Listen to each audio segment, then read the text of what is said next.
అందరికీ నమస్తే. నా పేరు కోట రమేష్, డివైఎఫ్ఐ తెలంగాణ రాష్ట్ర అధ్యక్షులు. తెలంగాణ రాష్ట్రంలో ప్రైవేట్ ఇంజనీరింగ్ కళాశాలల యాజమాన్యాలు ఫీజుల పెంపు కోసం ప్రతిపాదనలు రాష్ట్ర ఉన్నత విద్యామండలికి టీఎఫ్ఆర్సీకి పంపినట్టు, ఫీజులు పెంచాలా లేదా అని చెప్పేసి తర్జన భర్జన పడుతున్నట్టు ప్రచారం జరుగుతూ ఉంది. రాష్ట్రంలో ప్రైవేట్ ఇంజనీరింగ్ కళాశాలల యాజమాన్యాలకు అనుకూలంగా ఫీజులు పెంచి విద్యార్థులు తల్లిదండ్రుల మీద భారం వేసేదాన్ని డివైఎఫ్ఐ తీవ్రంగా ఖండిస్తూ ఉంది.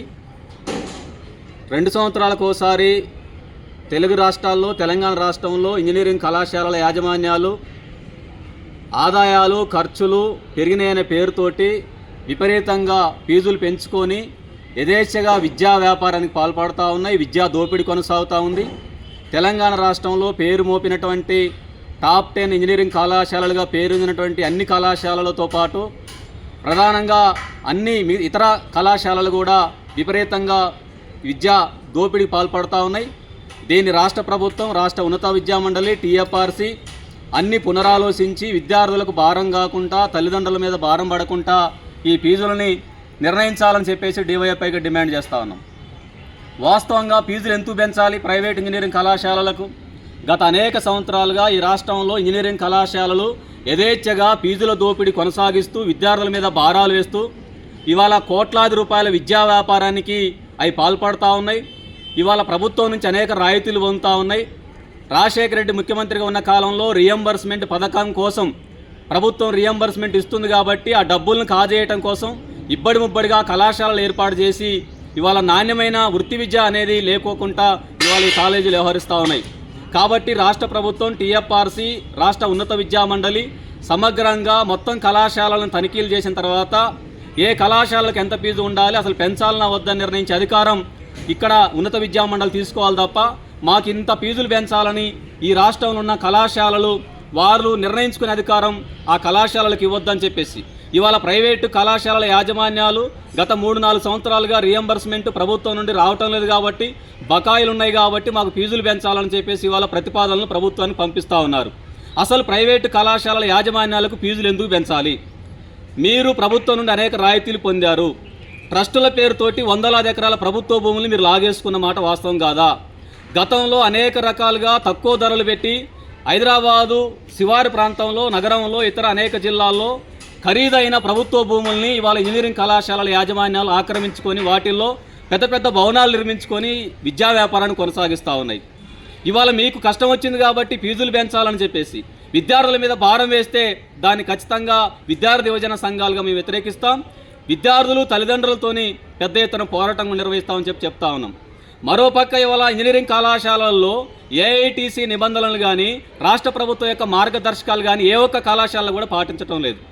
ఇవాళ ఏఐసిటి నిబంధనల ప్రకారం మీరు ప్రొఫెసర్లకు ఇస్తున్న జీతాలు ఎంత, సిబ్బందికి ఇస్తున్న జీతాలు ఎంత, అక్కడ ఉన్నటువంటి ల్యాబొరేటరీలు ఎన్ని, ల్యాబులు ఎన్ని, కంప్యూటర్లు ఎన్ని, పరికరాలు ఎన్ని, అసలు ఆ కళాశాలలో ఉన్నటువంటి వసతులు ఏంటి అనేటువంటి దాన్ని కూడా ఇవాళ రాష్ట్ర ఉన్నత విద్యామండలి, టీఎఫ్ఆర్సీ పూర్తిగా పరిశీలించాల్సినటువంటి అవసరం ఉంది. ఏఐసిటి నుంచి కానీ, ఢిల్లీ నుంచి, హైదరాబాద్ నుంచి ప్రతి ఏటా తనిఖీల పేరుతోటి అధికారులు వెళ్ళినప్పుడు అధికారులను కూడా మభ్యపెట్టి వాళ్ళకు ముడుపులు చెల్లించి వాళ్ళ కళాశాలలు తమ యొక్క ర్యాంకుల కోసం, తమ యొక్క పట్టుబడి, తమ యొక్క పలుకుబడి కోసం ఇవాళ మభ్యపెడతా ఉన్నాయి. ఆ రకంగా ఇవాళ కళాశాలలు ఇవాళ తప్పుడు ఆడిట్ రిపోర్టులు సృష్టించి ఆదాయ వ్యయాలు పెరుగుతున్నాయని చెప్పేసి తప్పుడు లెక్కల్ని, ఖర్చులను చూపెట్టి ఇవాళ ప్రభుత్వాన్ని మోసం చేస్తూ ఉన్నాయి. ఉన్నత విద్యామండలిని మోసం చేస్తూ ఉన్నాయి. టీఎఫ్ఆర్సీకి మోసం చేస్తూ తప్పుడు రిపోర్టులు ఇస్తూ ఉన్నాయి. కాబట్టి వీటన్నిటిని ప్రభుత్వం పరిశీలన చేయాల్సినటువంటి అవసరం ఉంది. ఇవాళ ప్రభుత్వం యాజమాన్యాలకు అనుకూలంగా ఫీజులు పెంచితే అది విద్యార్థులకు భారం, తల్లిదండ్రులకు భారం. కాబట్టి వృత్తి విద్య అనేది ఇవాళ ఇంజనీరింగ్ కళాశాలల్లో ఉన్నటువంటి బీటెక్ విద్య అనేది పచ్చి వ్యాపారంగా మారింది. పచ్చి విద్యా వ్యాపారం, విద్యా దోపిడీ కొనసాగుతాం తెలంగాణ రాష్ట్రంలో. దీన్ని నియంత్రించాల్సిన బాధ్యత రాష్ట్ర ప్రభుత్వం తీసుకోవాలి. అందుకని వాళ్ళ కళాశాలల్లో గతంలో ఉన్నత విద్యామండలి రాష్ట్రంలో ఉన్నటువంటి మొత్తం కళాశాలని తనిఖీలు చేపట్టింది. ఆ తనిఖీల్లో వచ్చిన రిపోర్టుని బయట పెట్టాల్సినటువంటి అవసరం ఉంది. ఆ తనిఖీల ఆధారంగా కళాశాలలకు ఫీజులు పెంచాలా వద్దా అని నిర్ణయించే అధికారం రాష్ట్ర ప్రభుత్వం తీసుకోవాల్సిన అవసరం ఉంది. అంతేగాని మా కళాశాలకు 2 లక్షల ఫీజు ఉండాలి, మా కాలేజీకి 1,50,000 ఉండాలి, మా కాలేజీకి 3 లక్షల ఫీజు ఉండాలని కాలేజీలు నిర్ణయించుకున్న ప్రతిపాదనని ఏదైతే కళాశాలలు ఇప్పటికే యాజమాన్యాలు తమ యొక్క లాభార్జన కోసం, తమ యొక్క దోపిడీ కోసం ఇవాళ యాజమాన్యాలు ప్రభుత్వానికి ప్రతిపాదనలు పంపినాయో ఆ ప్రతిపాదనలన్నింటినీ కూడా ప్రభుత్వం పునరాలోచించాల్సినటువంటి అవసరం ఉంది. మరోపక్క ఇంజనీరింగ్ కళాశాలల్లో ఇవాళ ఎఫ్సెట్ అయిపోయిన తర్వాత, నీట్ అయిపోయిన తర్వాత ఇవాళ అడ్మిషన్లలో ఇవాళ డొనేషన్ల పేరుతోటి లక్షల రూపాయల విద్యా దోపిడీ కొనసాగుతూ ఉంది. 20 లక్షలు, 15 లక్షలు, సిబిఎస్ఈ ఇట్లా అనేక మా సిఎస్సి పేరుతోటి, ఐటీ రకరకాల కోర్సుల పేరుతోటి ఇవాళ విద్యా దోపిడీ కొనసాగుతూ ఉంది. సీట్లు అమ్ముకుంటా ఉన్నారు, విద్యా వ్యాపారం కొనసాగుతూ ఉంది. దీని మీద ప్రభుత్వ నియంత్రణ లేదు, ఉన్నత విద్యామండలి నియంత్రణ లేదు, టీఎఫ్ఆర్సీకి ఇట్లాంటి ఏం తెలియదు. వాళ్ళు ఆడిటర్లను పెట్టి తప్పుడు లెక్కలు చూపెట్టి, తప్పుడు వ్యయాలు, ఆదాయ వ్యయాలు చూపెట్టి వాళ్ళ ప్రభుత్వానికి తప్పుడు లెక్కలు ఇస్తూ ఉంటే, 2 ఏళ్లకోసారి ప్రభుత్వం ఇంజనీరింగ్ కళాశాలల యాజమాన్యాల కోసం ఫీజులు పెంచుకుంటూ పోతూ ఉంటే అది విద్యార్థుల మీద భారం పడుతూ ఉంది. అందుకని వాళ్ళ ప్రభుత్వం యాజమాన్యాలు మరొక వాదన చేస్తున్నది ఏంటంటే, మాకు 3-4 ఏళ్లుగా ప్రభుత్వం నుంచి రావాల్సిన ఫీజు రియంబర్స్మెంట్ బకాయిలు రావటం లేదు కాబట్టి మాకు ఫీజులు పెంచుకునే అవకాశం ఇవ్వాలని చెప్పేసి వాళ్ళ యాజమాన్యాలు కోరుతా ఉన్నాయి. అసలు యాజమాన్యాలకు ఫీజులు పెంచుకునే స్వేచ్ఛ ఇవ్వటం అంటే అది విద్యా వ్యాపారాన్ని కొనసాగించడం కోసం ప్రభుత్వం అనుమతులు ఇవ్వటమే తప్ప మరొకటి కాదు. అందుకని వాళ్ళ విద్యా వ్యాపారాన్ని కొనసాగించేటువంటి దానికోసం ప్రభుత్వం అనుమతులు ఇవ్వద్దు. విద్యా వ్యాపారాన్ని చేసేదాన్ని ప్రభుత్వం నిర్మూలించాలి, నియంత్రించాలి.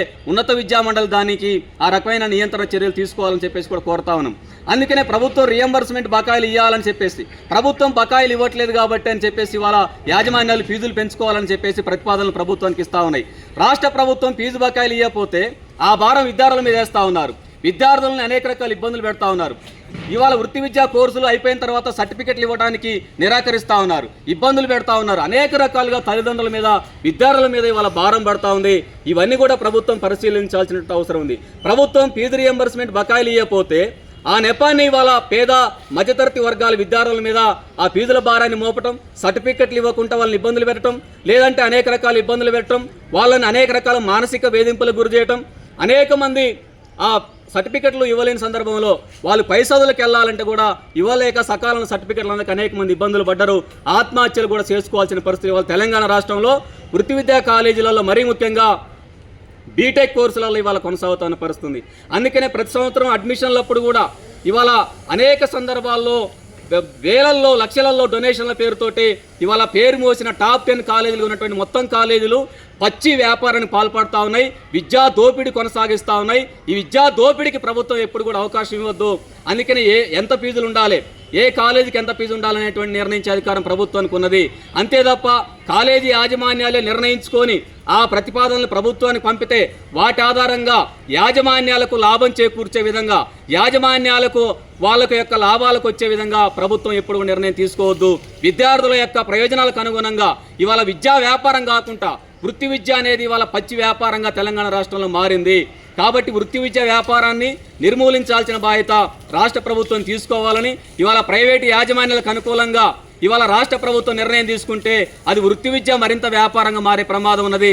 కాబట్టి ఆ యొక్క అవకాశాలని ప్రభుత్వం ఇవ్వొద్దని చెప్పేసి డివైఎఫ్ఐ తెలంగాణ రాష్ట్ర కమిటీగా డిమాండ్ చేస్తా ఉన్నాం. మరోపక్క ఇప్పటికే యాజమాన్యాలు ప్రభుత్వం మీద, ఉన్నత విద్యా మండలి మీద ఒత్తిడి చేస్తూ ఉన్నాయి, మాకు అనుకూలంగా ఫీజులు పెంచాలని. ఇవాళ ఫీజులు పెంచితే ఇవాళ వృత్తి విద్య పేదలకు అందకుండా పోయే ప్రమాదం ఉంది, అది పేదలకు మరింత భారం అయ్యే ప్రమాదం ఉంది, తల్లిదండ్రులకు లక్షలాది రూపాయల ఫీజుల భారం అయ్యే ప్రమాదం ఉంది. కాబట్టి రాష్ట్ర ప్రభుత్వం ఈ అన్నిటిని పరిశీలించాల్సినటువంటి అవసరం ఉందని చెప్పేసి డివైఎఫ్ఐగా మేము డిమాండ్ చేస్తా ఉన్నాం.